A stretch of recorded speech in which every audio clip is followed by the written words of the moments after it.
Hi everyone, welcome back to another episode of our channel Law Point, and this is me Preeti Elizabeth Jensen here. Landmark judgment on bail passed by the court over the time have widened the scope of granting, refusing and cancellation of bail. We have Supreme Court of India's advocate on record, Mrs. Presina Elizabeth Joseph, to highlight the law on bail through case laws. Today we will discuss about some of the case laws with respect to bail, anticipatory bail and post-conviction bail. First case is P. Chidambaram versus Directorate of Enforcement, passed in the year 2020 by the Honorable Supreme Court. This is a classic case of denial of anticipatory bail. The case of Directorate of Enforcement is when P. Chidambaram was the Union Finance Minister. The Foreign Investment Promotion Board gave clearance to INX Media for receiving foreign investment to the tune of rupees 305 crores as against the approved inflow of rupees 4.62 crores. In the investigation, CBI found the role of Mr. P. Chidambaram. Anticipating arrest, Mr. P. Chidambaram filed anticipatory bail application before the Honorable High Court of Delhi, which was rejected.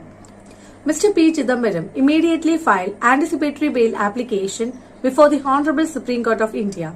But before he could get a hearing, he was arrested by the CBI and was remanded to custody.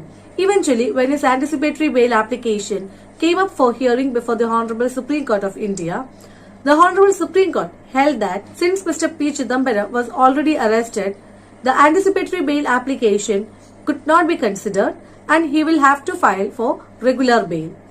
Now let's see a case of regular bail. Arnab Manoranjan Goswami versus State of Maharashtra, passed in the year 2021. Arnab Goswami, editor-in-chief of Republic TV, R Bharat News Channel, he was arrested by the police on November 4, 2020 in connection with a case of abetment of suicide. After his arrest, he applied for regular bail before the Honorable High Court of Bombay, which was rejected.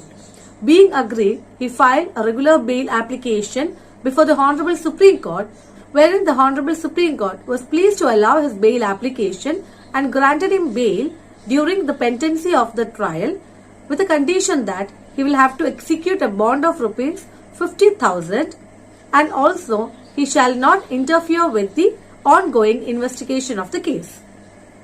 Now let's see one more case of grant of regular bail. Sanjay Chandra versus CBI, passed in the year 2012. Here the case is Mr. Sanjay Chandra, MD of Unitech Group, tried public servants for granting Unified Access Service license for telecom services. This is the 2G scam case. Here both the CBI court as well as the High Court of Delhi rejected the bail application of Mr. Sanjay Chandra because the offences were serious in nature, were non-bailable. Cheating, dishonestly inducing property, forgery, etc. However, the Honorable Supreme Court allowed the bail application of Mr. Sanjay Chandra on the ground that the prosecution statement of 17 accused persons and witnesses ran into several hundreds of pages and the documents were voluminous. So the trial could take a considerable time where the accused person could end up spending more time in prison than their actual punishment even if they were to be convicted. Now let's see a case of cancellation of regular bail. CBI versus Amit Bhai Anil Chandra Shah, passed in the year 2012. Here the case was CBI found the role of the then Home Minister of State of Gujarat in Sorabuddin encounter case. Mr. Amit Bhai Anil Chandra Shah was arrested by the police and he was granted regular bail by the Honorable High Court of Gujarat. Being aggrieved, CBI filed cancellation of bail application before the Honorable Supreme Court of India immediately.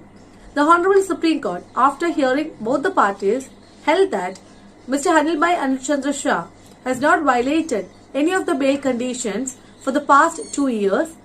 As such, his bail shall not be cancelled. However, the court observed that if he commits any of the violations of the bail bond or the undertaking given to court, then it shall be open for the CBI to approach the trial court for cancellation of his bail. Now let's see a case of bail after conviction. Atul Tripathi versus State of UP passed in the year 2014. Here, Atul Tripathi was convicted for murder, conspiracy, etc. and was sentenced for imprisonment for life with fine by the trial court.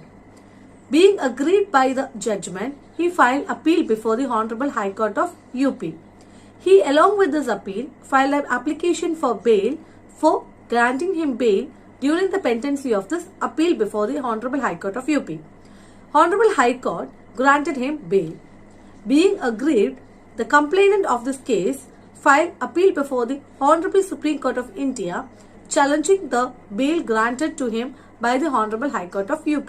The Honorable Supreme Court held that there is a difference in procedure in consideration of bail at pre-trial stage as well as consideration of bail after conviction. Here in pre-trial stage, presumption of innocence is with the accused. As such, a notice to the public prosecutor is not mandatory before granting bail. However, after conviction, this presumption of innocence is not in favor of the accused. As such, notice to the public prosecutor is mandatory while granting bail. Since the Honorable High Court did not hear the public prosecutor in this particular case, the court held that the grant of bail is vitiated. These are some of the case laws with respect to bail, anticipatory bail and bail after conviction. Thank you. Thank you so much for watching our video. Stay tuned for our next video.